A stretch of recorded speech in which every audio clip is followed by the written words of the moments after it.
Hello students, आज की हमारी वर्कशीट है वर्कशीट नंबर 3 और ये साइंस की वर्कशीट है। और इस वर्कशीट को शुरू करने से मैं आपको बता दूं कि आपने अगर अभी तक हमारे चैनल को सब्सक्राइब नहीं किया है तो प्लीज़ आप सब्सक्राइब कर लें, क्योंकि आपका सब्सक्राइब ही हमें सुकून देता है और दुगना उत्साह पैदा करता है कि हम आगे के आपके वर्कशीट को खूब अच्छे ढंग से लेकर आएँ।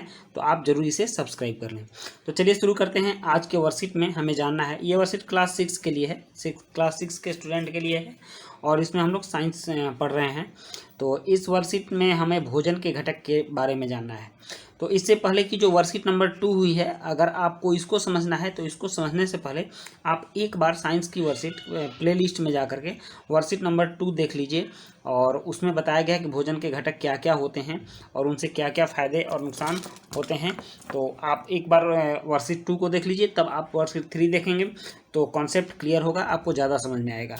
तो चलिए, इसमें भोजन के घटक में हम लोग आज कार्बोहाइड्रेट को पढ़ेंगे। ठीक ना, कार्बोहाइड्रेट क्या होता है।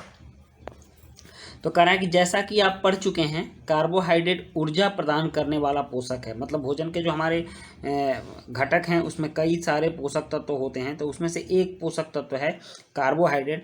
और इससे हमारे शरीर को ऊर्जा मिलती है, एनर्जी मिलती है, मतलब काम करने की एनर्जी, शक्ति मिलती है। और हमारे भोजन में उनका उपस्थित होना बहुत ज़रूरी है। मतलब कार्बोहाइड्रेट का हमारे भोजन में उपस्थित होना बहुत ज़रूरी है।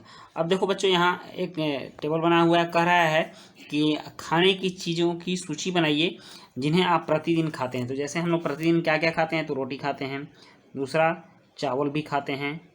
ठीक ना, तो आप चावल लिख लेंगे। चावल के बाद क्या खाते हैं, दाल खाते हैं। ठीक, उसके बाद क्या खाते हैं, तो सब्जी खाते हैं।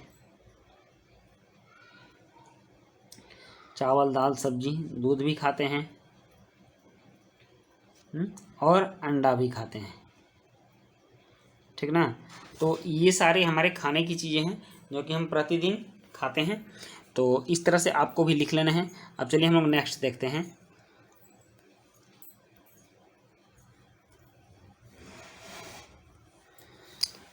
यहाँ कह रहा है कि कार्बोहाइड्रेट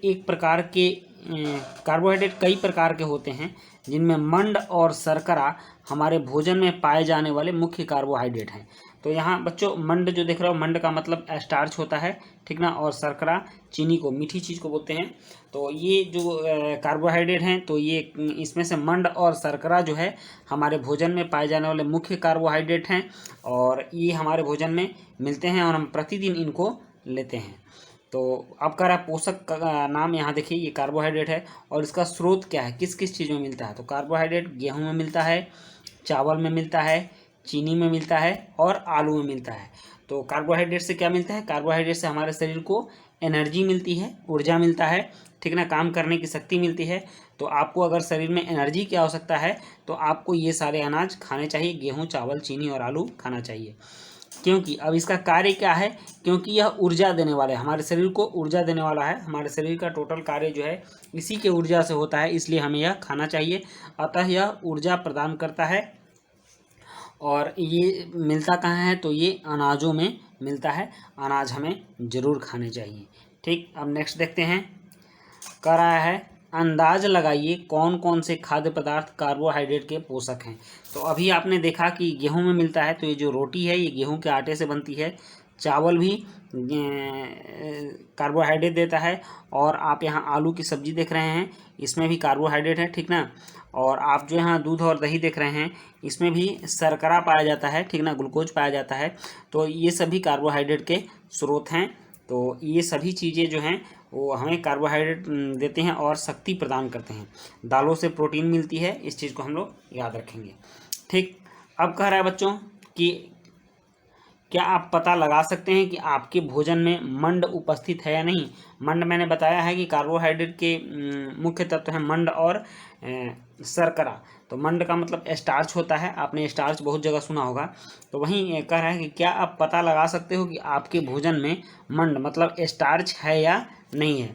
तो इसके लिए एक परीक्षण विधि है और उस परीक्षण विधि को हम करेंगे। कह रहा है कि अपने भोजन में मंड की उपस्थिति के परीक्षण की विधि को जाने। उसको कैसे जाना जाएगा कि हमारे भोजन में मंड है या नहीं है। कह रहा है खाद्य पदार्थ या कच्ची सामग्री में जिसमें हमें पता करना है कि उसमें मंड है कि नहीं है, 2-3 बूंद तनु आयोडीन विलयन की डालिए, मतलब आयोडीन की विलयन डालेंगे, ठीक ना। और देखिए कि क्या खाद्य पदार्थ के रंग में कोई परिवर्तन हुआ, मतलब खाने वाली चीज़ में आयोडीन के विलयन को डालेंगे तब देखेंगे कि उसमें कोई कलर चेंजिंग हो रहा है कि नहीं, उसका कलर चेंज हो रहा है कि नहीं। यदि खाद्य पदार्थ मतलब जिस चीज़ में हमने डाला है, खाद्य पदार्थ मतलब खाने वाला पदार्थ, ठीक ना, खाद्य पदार्थ का अर्थ होता है खाने वाला पदार्थ। तो यदि खाद्य पदार्थ का रंग नीला या कालेपन में नीला हो जाए तो समझिए कि उसमें मंड उपस्थित है। ये जांचने की विधि है, परीक्षण विधि है और काफ़ी आसान विधि है, ठीक ना। इससे हमें पता चल जाएगा कि हमारे खाने के सामान में मंड है या नहीं है। अब देखिए यहाँ कुछ प्रश्न हैं जिनको कि हाँ या ना में जवाब देने हैं, ठीक। तो चलिए शुरू करते हैं। कह रहा चावल और गेहूँ कार्बोहाइड्रेट के अच्छे स्रोत हैं, तो यहाँ हाँ हो जाएगा, ये कार्बोहाइड्रेट के अच्छे स्रोत हैं, ठीक। कह रहा आलू में सिर्फ कार्बोहाइड्रेट होता है, नहीं, आलू में और भी चीज़ होते हैं, ठीक ना, सिर्फ कार्बोहाइड्रेट नहीं होता है, ठीक। अब देखिए कह रहा है खिलाड़ी